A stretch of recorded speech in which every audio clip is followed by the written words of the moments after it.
عليكم ورحمة الله تعالى وبركاته. اليوم تنقترح نتمنىكم تكونوا بخير وعلى خير. اليوم تنقترح عليكم واحد الطاجين ديال بوزروك، تيجي لذيذ ما تشبعوش منه.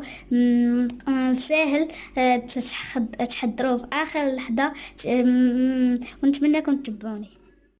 على بركة الله نبداو. عندي بوزروك، مطيشة صغيرة محكوكة، نص معلقة مطيشة الحك، 4 كاس ديال زيت الزيتون ولا ديال زيت المائدة، معلقة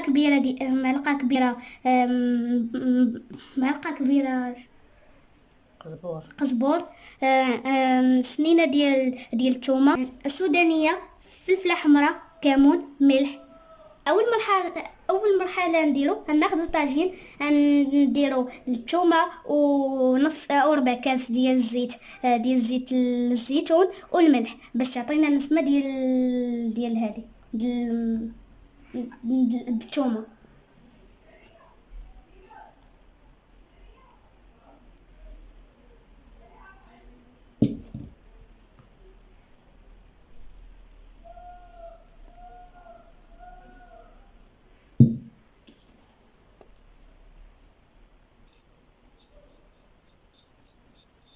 نديرهم فوق البوطه يتشحروا باش نخرج النكهه ديال الثومه. من بعد ما تشحرات الثومه ضفت مطيشه، وغادي نضيف دابا مطيشه الحك ومعلقه كبيره د القزبور،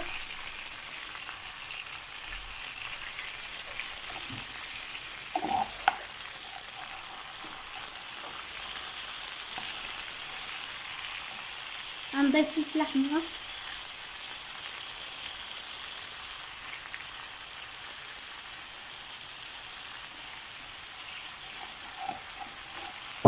نحركوها مزيان.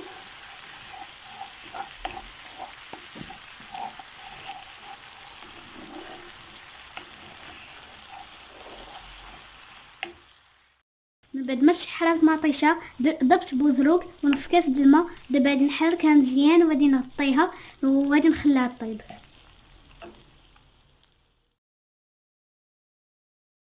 الطاجين ديالنا من بعد ما طاب نشف. نتمنىكم تجربوه، تيجي لذيذ بزاف.